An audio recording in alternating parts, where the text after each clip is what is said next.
Welcome, everybody. Thanks for joining today's session. Very excited about our, I think this is our second or third cybersecurity month, cybersecurity awareness month panel. Nee, how's it the second? Second. Second. Okay, good. So I know I saw many of you on the last panel that was more technical. We're so excited to have Renee and Rhonda here. We're going to talk about the voting, how cybersecurity is affecting, what can go wrong with cybersecurity. You're going to learn a lot. Please ask questions.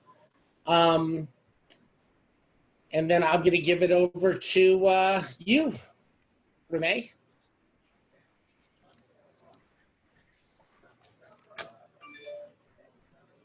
Hold on, wait. Okay, you are muted. Rhonda's unmuted. Now you're good. Now I'm good. Okay.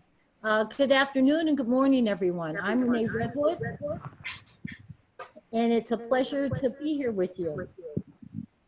David, I'm hearing reverberation. I am too. I'm going to fix it right now.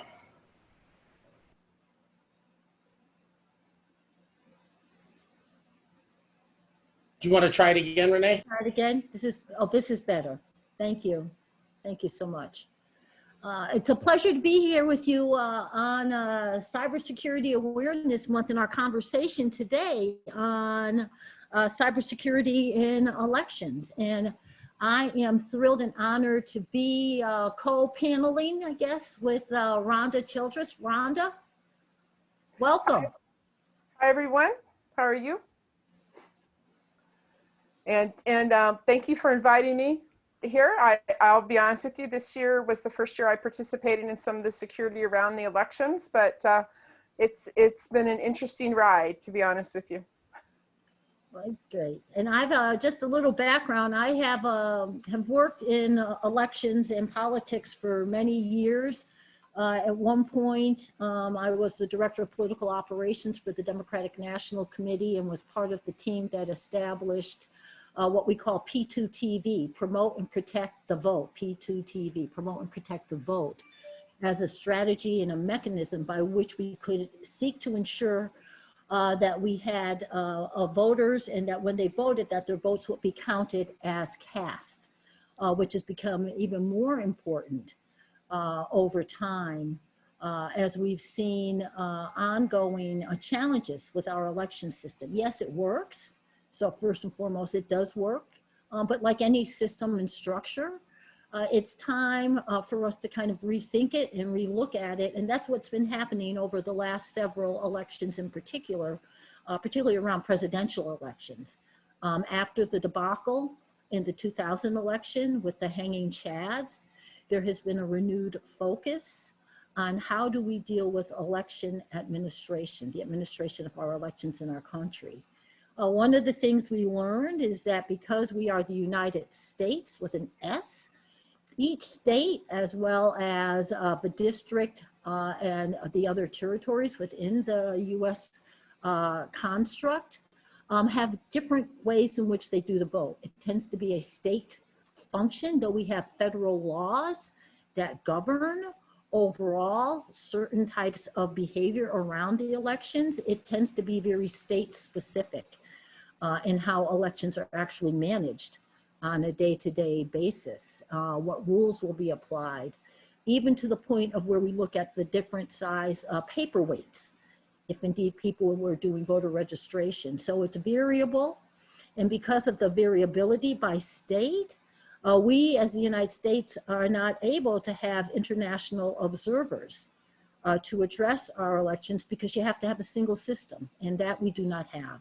Even within states, the technology that is available, from paper pencil technology to the punch cards, to electronic voting with receipts, to electronic voting without receipts.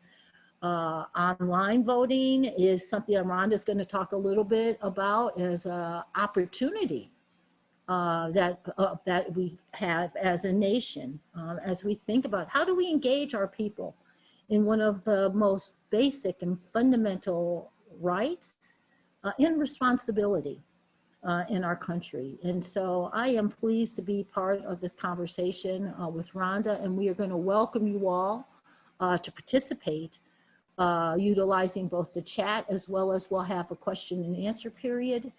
And so please do put questions that you have. We welcome them in the chat as we go along. Rhonda, do you want to go ahead and open up here? Sure. I think one of the things and questions that I get most often from my colleagues and from several friends and people around me is, you know, what's changed? What has changed since 2016 when it comes to security and the election structure? And, you know, just a brief history. In 2016, probably everybody thought they were fairly immutable. You know, the corporations even today thought, you know, things would not happen to them. And I think with, you know, what happened in 2016, what's happened to the corporations since 2017, I think everybody has come to realize that we are not as immutable as we think we are. We are targets. We will continue to be targets of other countries who would like to disrupt our way of life and potentially influence these outcomes that we perceive.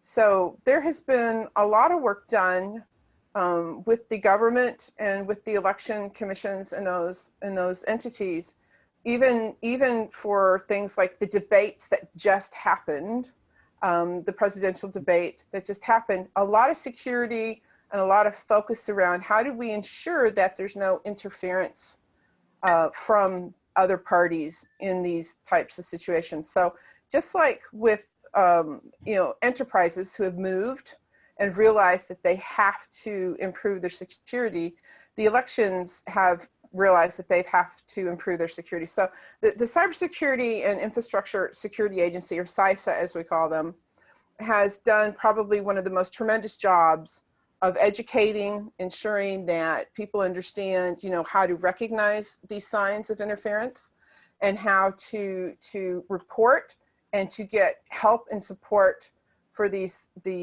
situations.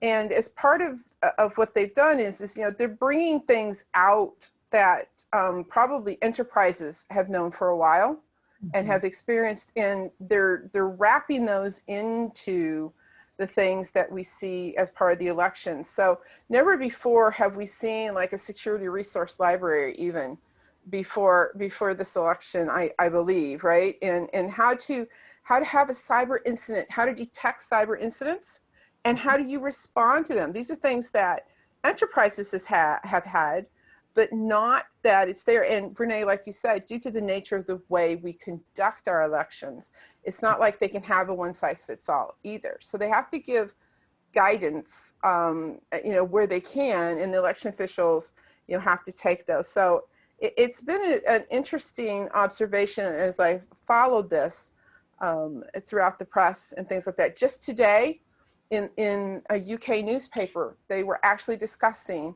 cybersecurity and the US election. So this is not just a US type activity, but it's an international activity, and we are on the world stage, yes, being inspected and watched to see how we do and how well our security evolves for this event. Yeah. You know, and let me add a couple of points here as well. So thank you, Ron. That's really helpful in understanding what's happened and transpired since 2016, and it's been a progression over time. It's been a building. As technology has changed, so has voting, right? In some instances, but oftentimes it is done under the guise of individuals who may not have technology backgrounds. Oftentimes, we then bring in the tech people afterwards, after we come up with, you know, legislate something, and then bring in the tech people on the, like, can you make it work? Hopefully we're now thinking a little bit differently, that we need to look at what technologies can be used. And, you know, Rhonda, before we even got on, talked about how we have become more of an online nation. And the COVID crisis has created a different world order on how we interact with our systems, including our government and the right to vote, and how that vote is cast. I want to just kind of take a couple of steps back on just some of the what we're looking at in terms of issues around cybersecurity and elections. That we know that experts are far more concerned about hackers than we ever have been in the past, and that was a learning from 2016. Though we did have hackers before, right? We even had them in 2000. Whenever we first started with electronic voting, there was always an opportunity, and of course, someone's going to find that opportunity to do something not appropriate. But we've seen areas where where there's been a cyber interface, right? An IT interface. So we're looking at kind of like polling sites, on the voter rolls, how for disinformation, the utilization of a lot of the targeted disinformation campaigns, even now happening, and targeting select demographic cohorts. Because of the specificity by which technology has allowed us to interact and engage with the public as well as information. The Brennan Center for Justice is one of the leading organizations. It's a nonpartisan, nonprofit organization that spends a lot of time looking at election integrity. And election security. And the director, I love the quote that he gave. He said, "Millions of people are voting in a new way, and that creates an environment that's ripe for effective disinformation." Where's your polling place? Making sure that the information that people are actually logging on, for the folks who have access to internet, and that's been another big thing we found, the ongoing disparity. But the folks who do have access, making sure that you're accessing appropriate websites that give you the accurate information. I see Laura just put in the chat, and we're going to come back to this, 411vote.org, to be able to go online and get accurate information. That's an important piece. Disinformation concerns are about not only depressing voter turnout by confusing people. Can I register to vote? If I didn't, am I registered to vote? I downloaded a voter registration form, and I'm not sure if the form is current.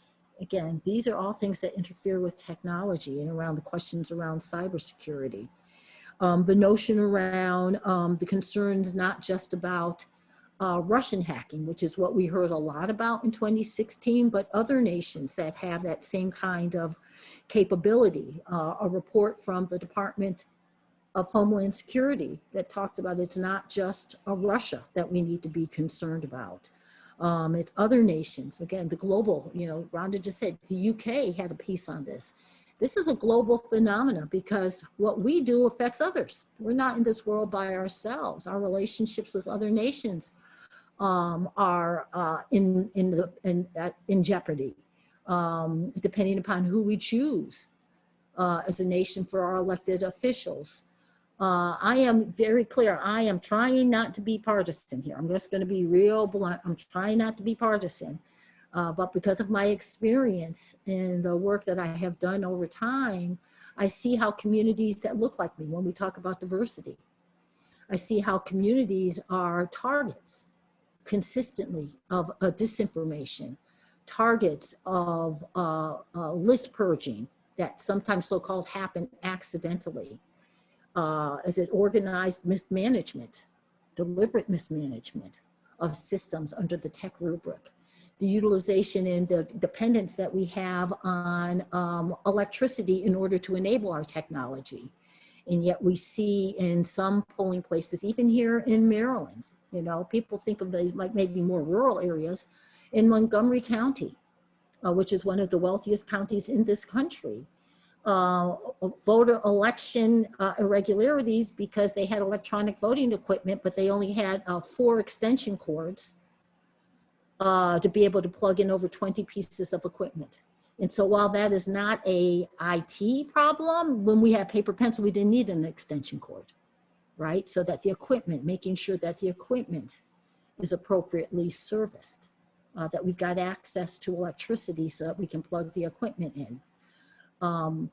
We see other areas around what we would call voter suppression. How do we use disinformation? How do we use past stories about what happened as ways in which to suppress the vote? How do we look online and along the disinformation? There are Facebook posts and other types of social media posts that said, if you are late on your utility bill, you vote November 4th. The election's November 3rd, all right? So the ways in which this, our elections are influenced or are influenced adversely, having adverse impact, it runs the full gamut. And the challenge, I think one of the concerns that a lot of people have as we talk with the public is, will my vote be counted? Whether I do it as a mail-in, will it be counted? If I go in person, will my vote be registered as counted? Example, in Houston, Texas. Rhonda, Texas is your state, right? It is. It definitely In is. Houston, Texas, we had incidents where people had called into the 866-hour vote, and we should put that in their 866-hour vote, had called in to say that they were at their voting machine and that they had pushed the button to vote for one candidate and it registered for another candidate. So they pressed the clear. They pushed it again and it still voted for the other candidate. So this is a cyber problem. It's like, how is this programmed, right? And maybe it's, and Rhonda might say, Renee, that's really not cyber.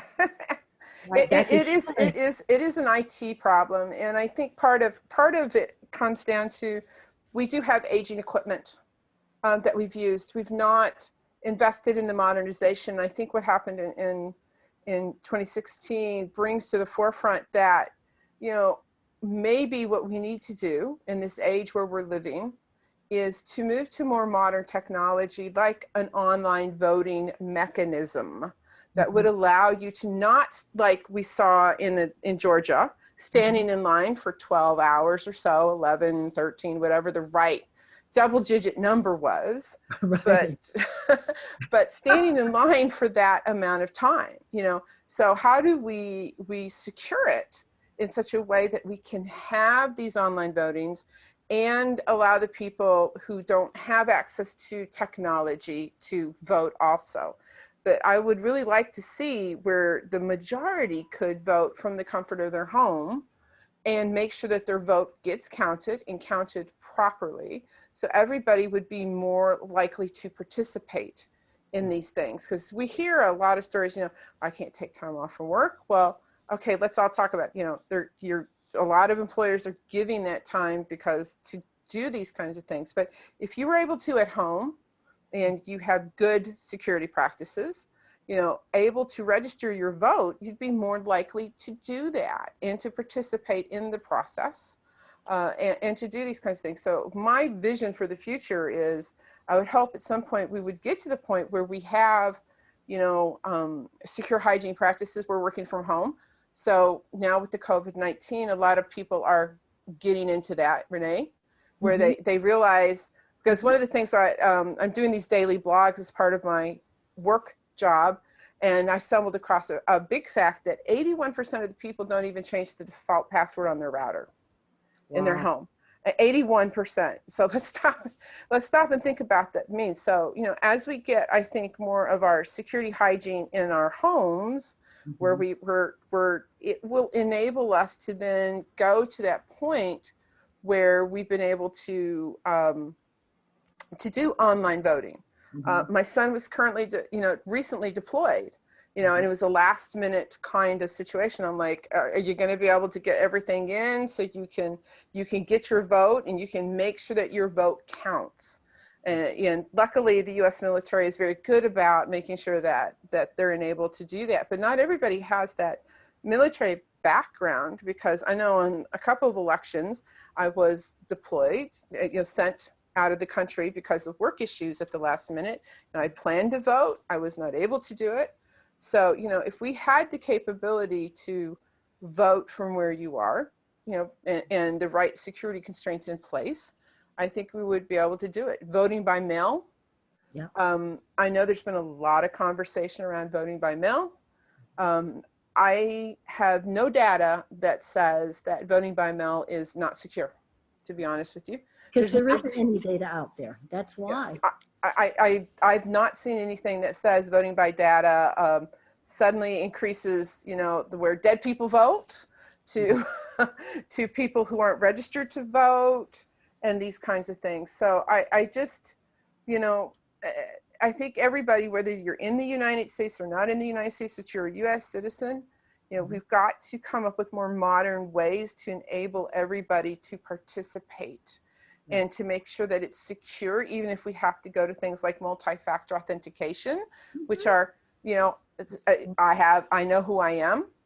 I have something I have, my password, something I am, maybe a fingerprint, something like that, an application on your phone. Most of us have phones now where we could get some kind of token to prove we are who we say we are, you know, kind of situation.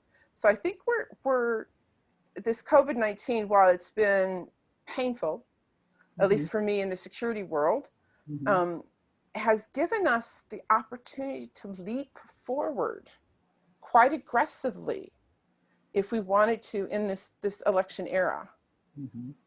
And I'm wholly looking forward to what the government is going to do in the next, you know, 4 years to improve that, you know, what we've done using, you know, virtual private networks and those kinds of things. So, you know, it's just amazing what we can take this situation we're in and actually turn it for good. Because I think if it hadn't been for COVID-19, we would be a very long time dragging everybody into, you know, the 21st century, as I call it, allowing us to do online voting and those kinds of situations.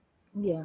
Yeah, for sure. I wanted to also share with you, thank you, Rhonda, that's so right on point, you know, and think about, you know, the folks who are a part of WITI, Women in Technology International, and wanting to be able to say to you all, you know, you are the experts in this area, and how can you bring your expertise to be in service to our nation? You know, and I know that there's been conversations, and I'm not a tech person. It's everything for me to be able to figure out Zoom. But I look to folks like you all and say, how can WITI become a voice for change? How can Women in Technology and International, this network of women who have this cyber expertise, make themselves available to our government, to our elected officials, and offered? So I'm like writing all these notes down, Rhonda, as you're talking about how we could actually do this in a big area. When you talked about that multi-factor authentication, many of us who work in this election and work around this area of election administration are not tech people. And so for me to hear something like this, I'm thinking why don't we do this? It's things that we're going, there's common things that we can do. You know, I know people think, oh my God, if we go to online voting, that's going to make it more possible for either internal domestic things to happen or foreign things to happen. Yes, you do create, but there have been other countries that have done this very successfully. Anytime you do something, you're creating a target. The question is how do you successfully secure that so everybody can participate? And there are techniques that are created today and that are coming along that we can use to do that, to not make it. Now, and let's be honest, you know, we already had, you know, the manipulation a little bit from 2016. So the question is what can we do to institutionalize it so it's a common experience for everybody with common security? So if I'm not living in a small town of Belgrade, Nebraska, right, I'm having a different experience than somebody in Chicago, Illinois, especially in a federal election. You would like for it to all be a similar experience and with the similar security that we have. And so there are ways that I believe this can be done, And you're quite right. You know, the WITI community can come together and help contribute our knowledge and our thoughts and our processes, and you know, where we've been able to secure some of the world's largest infrastructures to these elections. Absolutely. You know, and well, people worry about, you know, what's going to happen with the cyber. We didn't have to have cyber to have chads. That had nothing to do with cyber. So, you know, a protocol that we put in place, we need safeguards, right? Exactly. And so when people say, oh, because it's technology, we're going to have a whole bunch more people trying to get in. I bank online. You know, granted, sure, there's a risk. There's a risk with anything. You know, we had it where the notion where people would stand in line and write their ballot, right? And what did we put in place at that point before people could write the ballot? We put a literacy test. So part of our challenge for our nation is, do we have a will as a nation to allow all who are eligible, all citizens who are eligible past the 18 or older are registered to vote and then do vote. So, you know, part of the challenge is, do we have a will as a nation to make sure that the system of democracy is secure so that we can uphold the basic premise and principle of who we are, you know, with liberty and justice for all. You know, every vote counts. You know, we run around here doing these every vote count campaigns, and then people always say to us, except for, and then they list all the people who've been purged off the voter rolls, right? Then they list all the people who they know who voted in Florida, who they assume had a hanging chad, not a full chad, right? Then you know, so part of it becomes the will. And, you know, I know when Rhonda and I talked, I guess it was yesterday, one of the things we had talked about was really just encouraging people to move beyond the disinformation, to move beyond a sense of, well, it doesn't really matter anyways, because there's an electoral college. And so even if I do vote, one of the things we learned in 2016 was, just because you get the popular vote doesn't mean that you get the victory.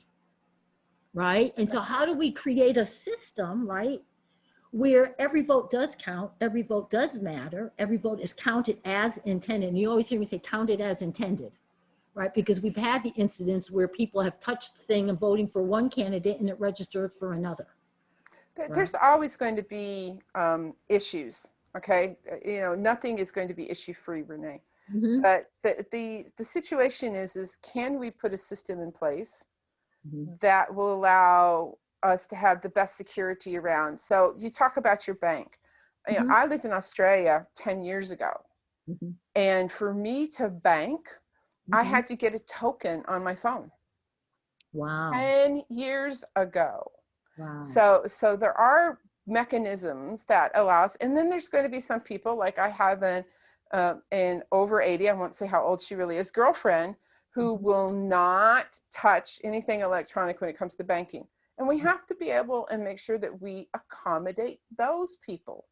Okay, we want to make sure that every vote counts. So how do we accommodate those people? But if you think about the capabilities for us to potentially, you know, do this in an electronic format, you know, and lessen the lines, lessen the wait time, you know, enable everybody to participate, it opens such a world of opportunities for everybody to participate in this process.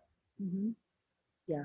And, you know, you talk about the wait lines. That's one of the areas, the primary areas that they're worried about. And the ability to vote, you know, through technology could actually abate that. I mean, they're technically, you know, I'm thinking like how people walk around with these iPads, right? Could we not have at the election sites, could we not have secure pieces of equipment, you know, Rhonda, you know this technology better than anybody, that they could come up to folks, you know, people who can't, with disabilities, be able to come up to the car. Yeah. The same way we've had the, you know, with the COVID testing, you can drive up and they can test you there and they can put it into, you know, they can put it into a solution and then send it through a scanner.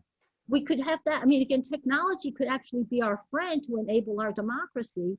If indeed we have the will, we clearly have the knowledge, you know, and so the question becomes, what blocks us from creating this kind of inclusive system? Yeah, some of it was fear, I think, that, and acceptance, fear and acceptance are often blockers to these kinds of things. But if you look at what's been done since 2016 to enable this election Mhm. right now, Mhm. I would say we're probably the most secure that I've ever seen. They have cyber incident plans, which may or may not resonate with some people. You may understand what that is, but what that means is if they see something where they believe a cyber incident has happened, they know what to do at that point in time, and they've rehearsed it. Mhm. And these kinds of things.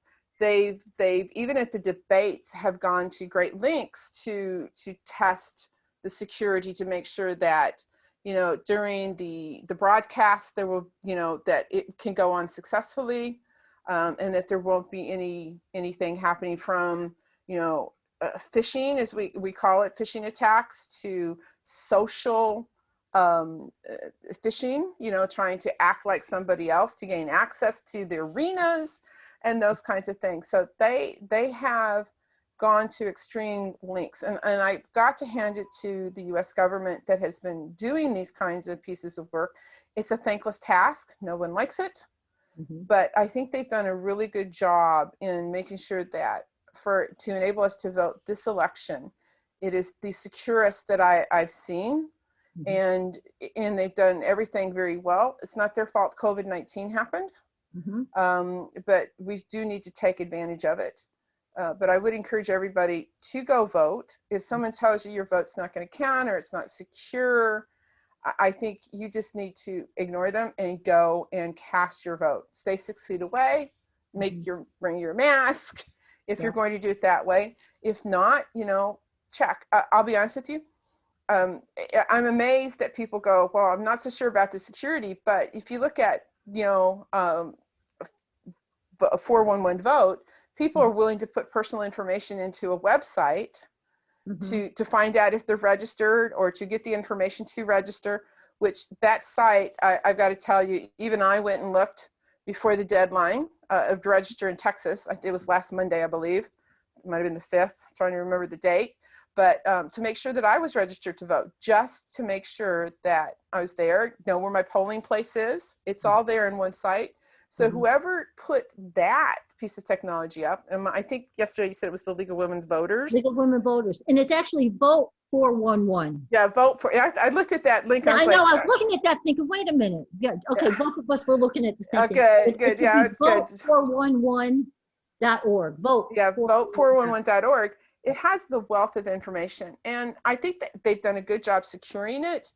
If you look at it, all the things that we security-wise tell you to look for, when you enter the information, you have the lock. It's using, you know, secure technology.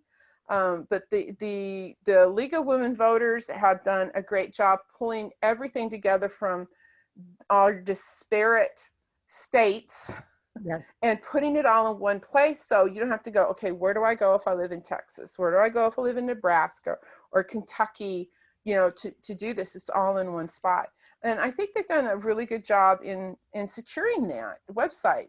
You know, I poked around on it quite a bit Mhm. to see what I could see, and it you know, it looks good. And so if we can do that, if we're willing to bank, Mhm. you know, our money, you know, we should be willing to look forward in our technology and enable ourselves. But, you know, I do want to say, I do hope that everybody does get out and vote. It is safe.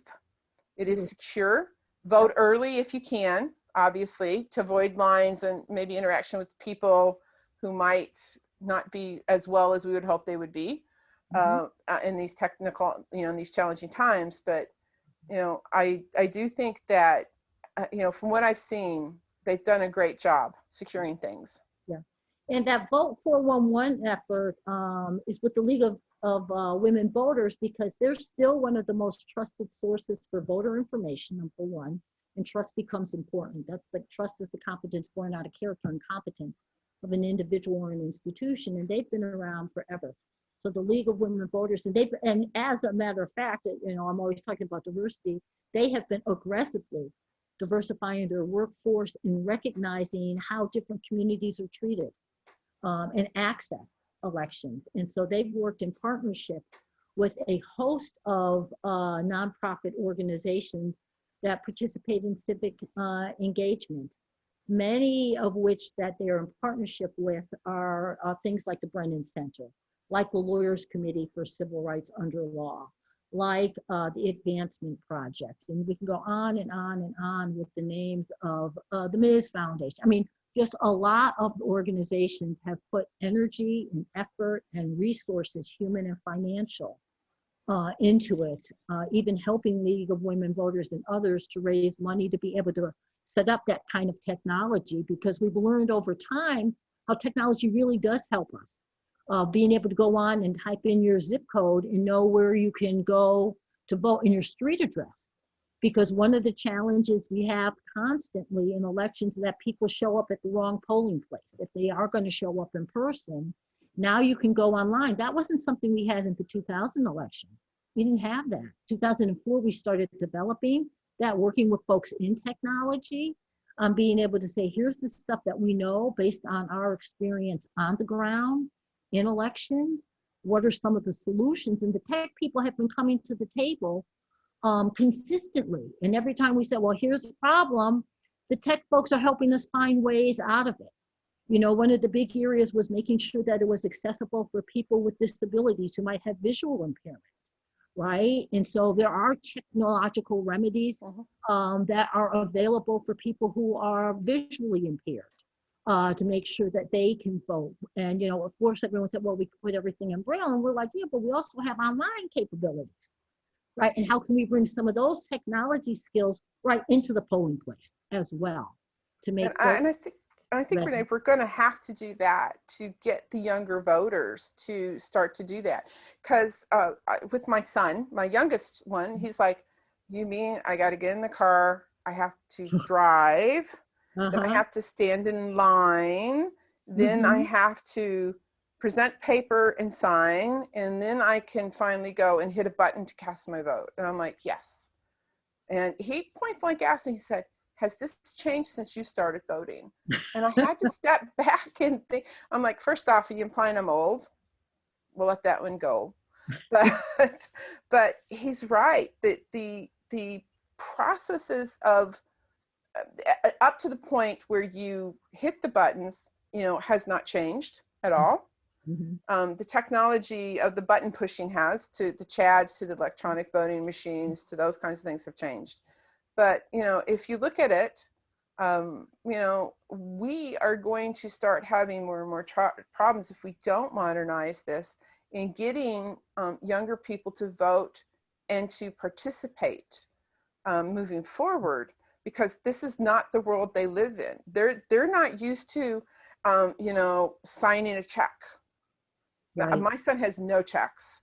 You know, if I can't tap if he has to insert his credit card in something he doesn't like, he wants to tap his check, you know, he wants to tap his credit card, and that's the end of that conversation. He doesn't want to have to sign, he just wants to tap it and go and get what he wants to go. You know, he wants to order from that large online place that gives you those great boxes where everything shows up to your house. You know, and the UPS guy delivers things. You know, we want to be able to get our groceries ordered and have them show up. We're in this on-demand society, and if we don't modernize and secure the way we vote going forward, we are going to, at least in my opinion, start to potentially disenfranchise those younger voters who are going to be key. As my son often reminds me, I'm in charge when you are old and infirmed on where you're going to live. So, you know, we have to remember these are the ones that are going to take over the future and carry our democracy forward for us. That's right. That's right. And we need to have tools that are relevant to them. Yes, yes, yes. And right now, the tools are not relevant to them. I mean, how many people can stand? I'm thankful for the people who were willing to stand in line 11, 12, and 13 hours yesterday. I remember in the US Senate race, when Senator Tester was first running in Montana, it was the college students that gave him his margin of victory. And they had the same response, Rhonda. You mean we got to go in line? Yes.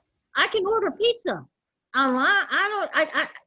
Online, not in line, right? And, you know, it was finally saying, because you don't have the online capability, you got to get in line. And thank God for some of the professors at the University of Montana who said, since the line is long, We'll teach classes, we'll do teachings while our students wait, was their way in which to say your vote matters. We're not going to change this system and get to an online system if you don't vote now.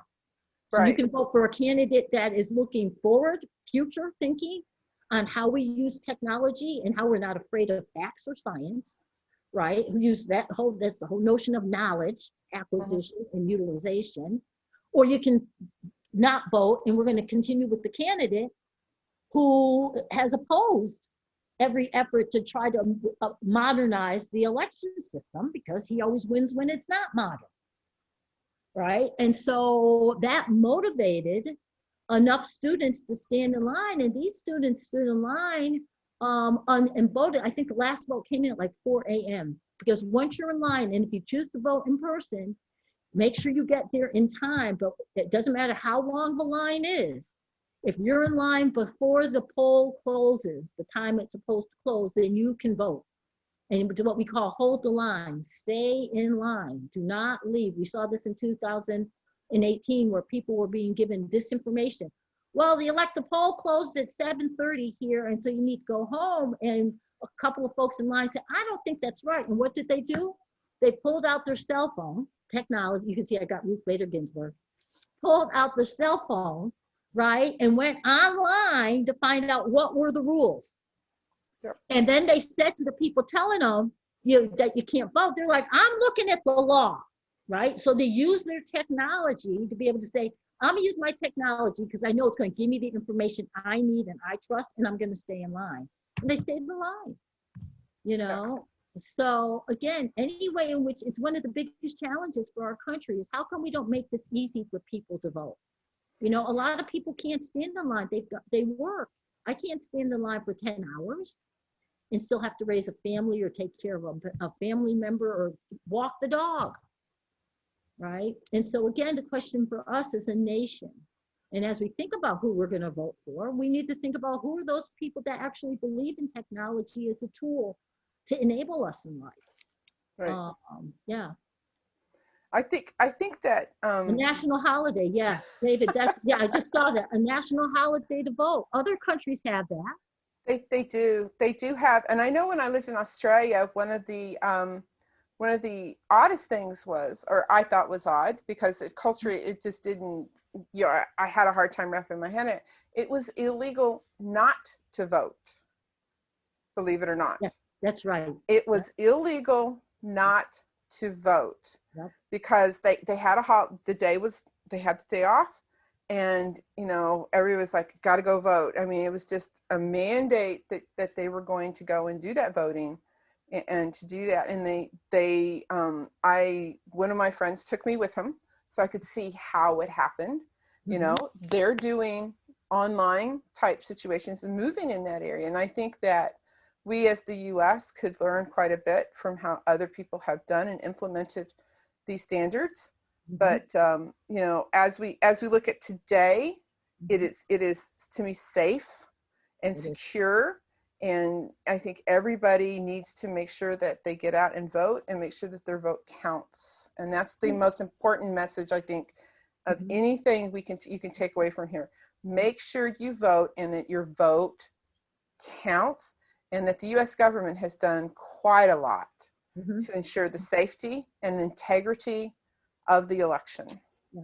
And when we think about it, and thank you, Patty, I saw Patty put in the chat that in California, you can track your vote once it's cast through a website to be sure your vote counts. Okay. Now, why can we do this in California? We can't do it in Mississippi. You know, we can't do it in Delaware.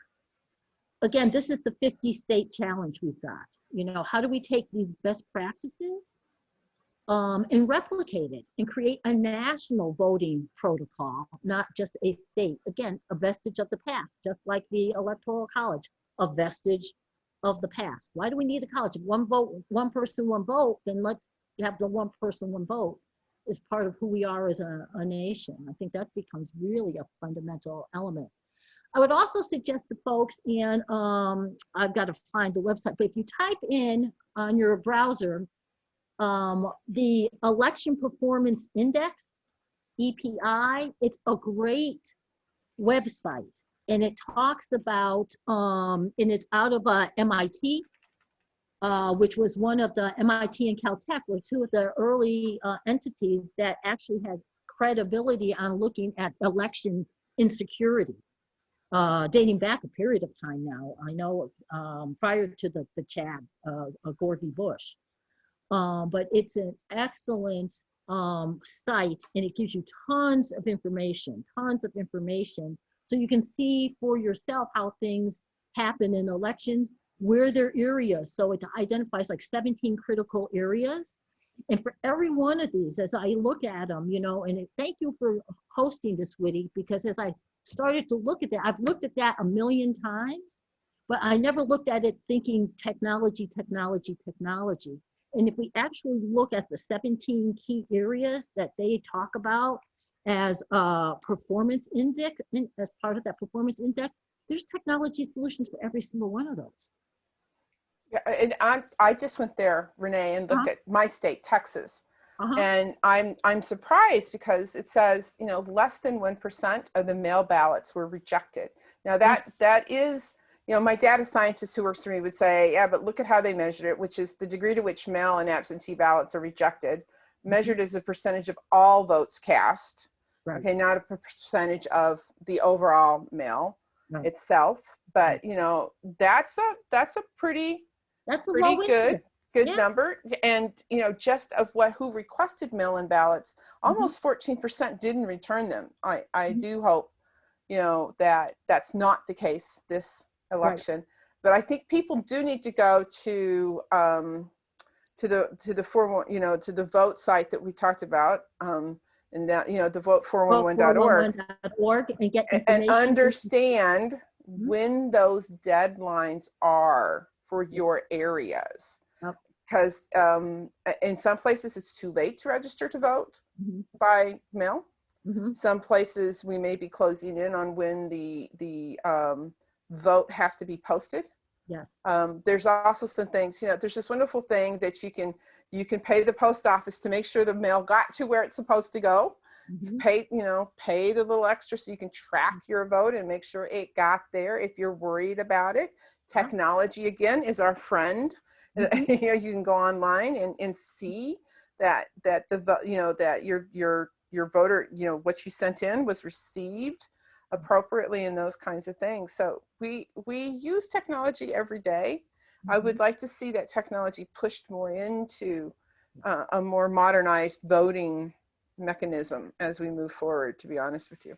No, absolutely. And then there are some states in which you can do same day registration. So that the registration period may be closed, but you can go in and walk up and you can register as long as you have your appropriate identification. Please make sure you bring a picture ID. And we tell you all of this because we know you all are also educators and have networks. And we really need everyone that believes in our nation and our democracy to encourage others to vote, to help them. You know, if they don't know how to do it, explain it. If they don't know how to go online, maybe you would walk them through it. You know, put them on the phone, get them online.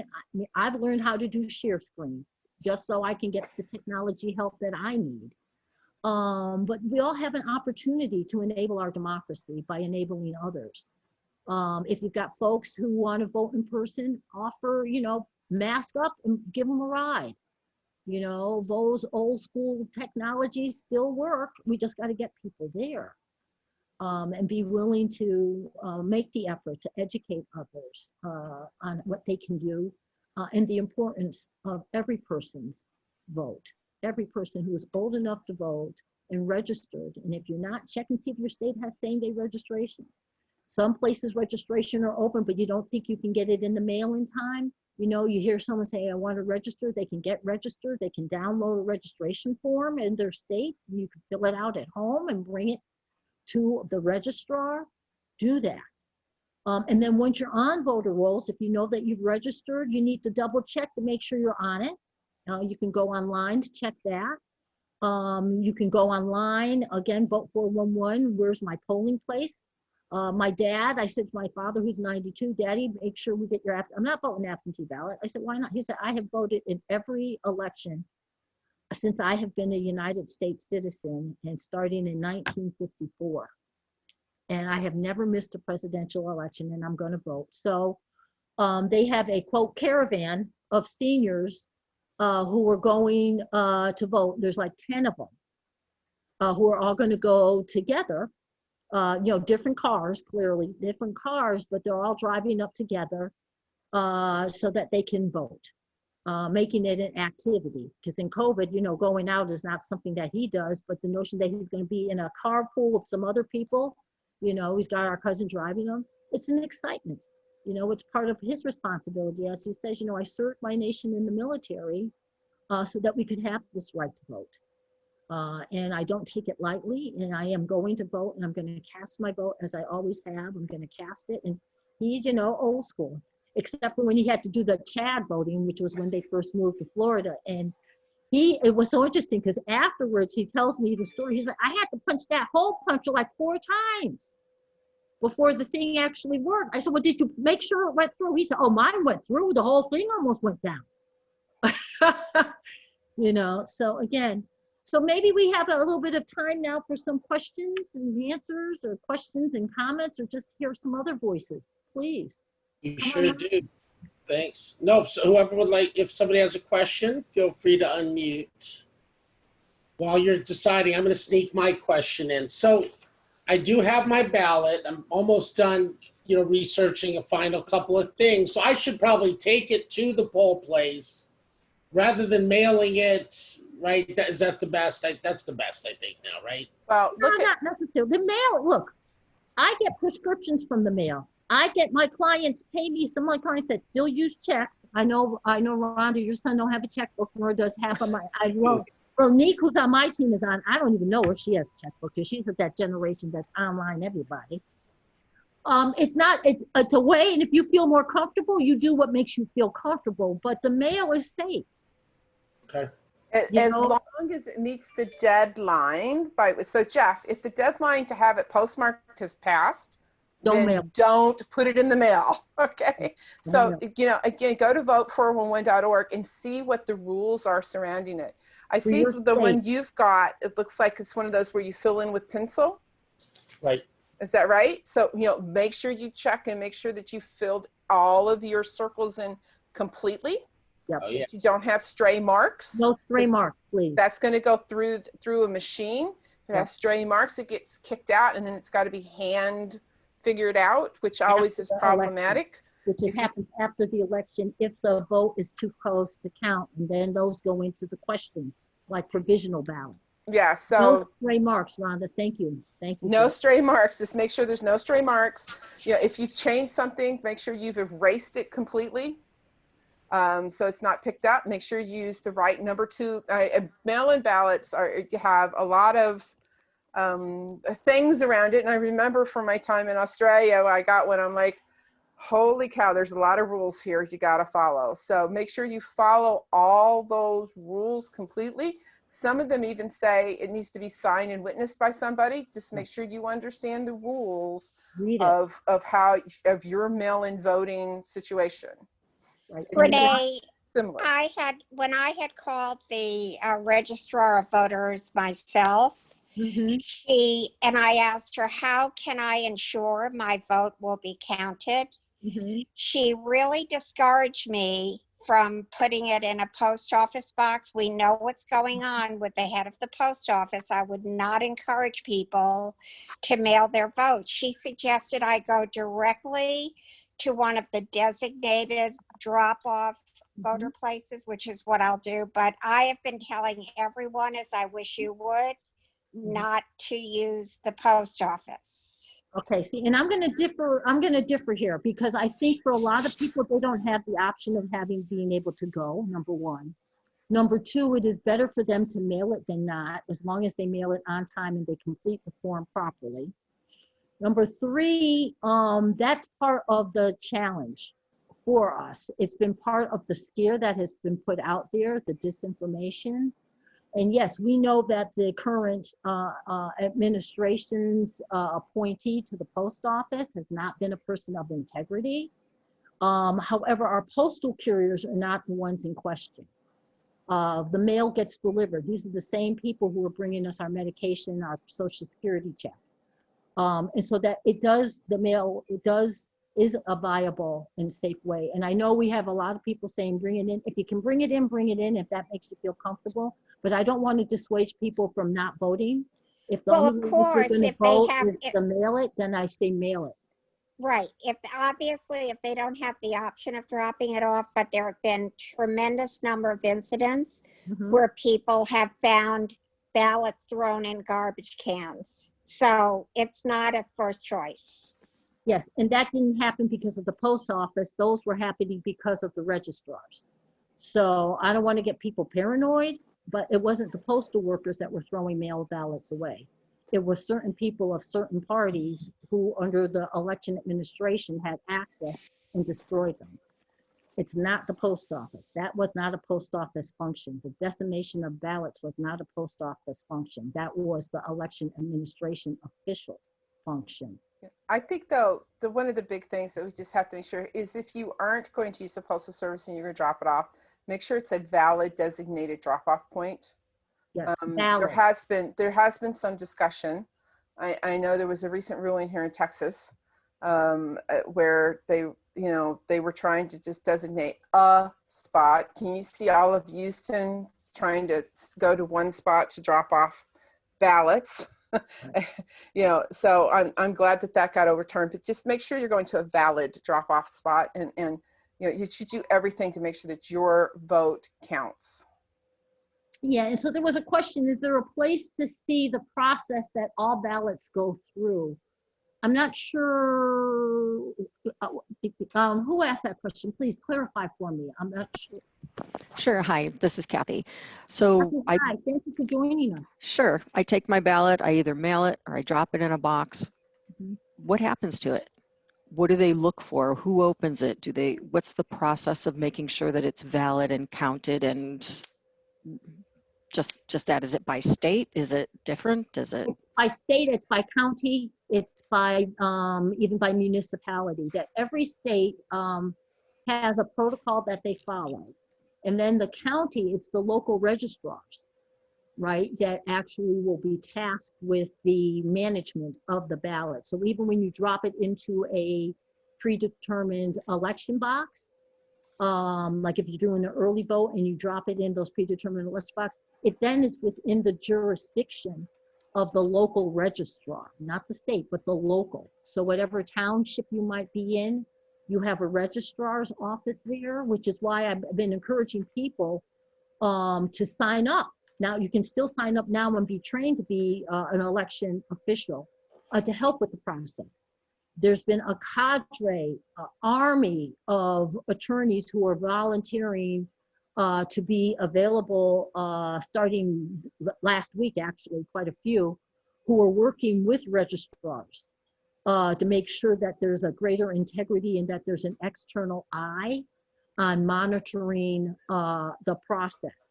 So it is very local specific as to where they get stored.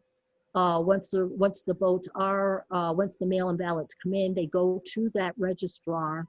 There's supposed to be a series of security protocols that once they're in, they are assigned, numbered, and then placed in a secure location. I don't want to say a box. I'm not sure exactly what they're put in. It varies. Some places it is a box. That it is a secure, like a lockbox type of thing, where they're placed, so that they can then be counted upon election day.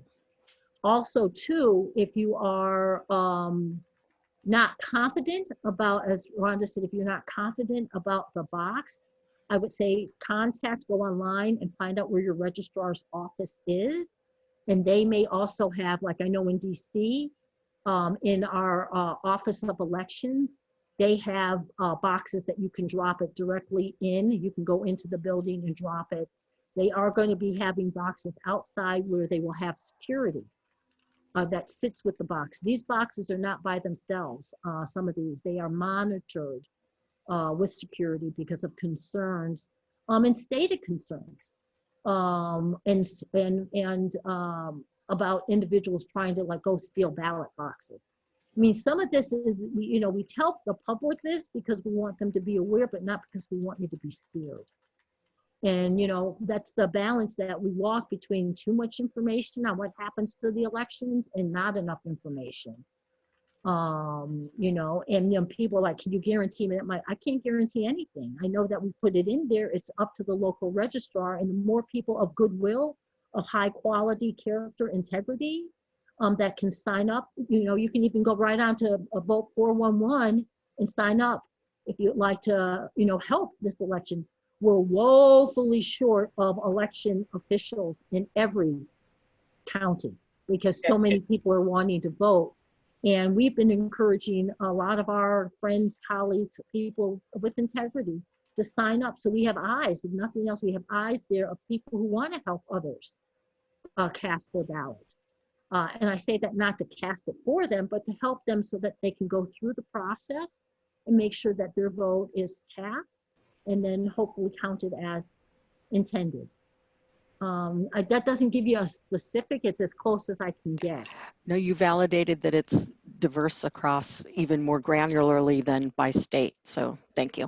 Yeah, which is a challenge for us. And again, looking at how we create a better system that's consistent across the board, even just to get a system within each, even if we just had 50 systems, as opposed to every state and every county has a different system, different equipment. Again, we haven't invested in the infrastructure of our democracy.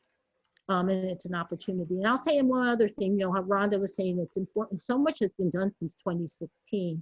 You know, the mere fact that we have Homeland Security, a lot of people never thought about Homeland Security in elections. Well, they have a role. They've been doing their due diligence. The National Security Agency, the intelligence community have been very aggressive since 2016 at monitoring and seeking to secure our vote.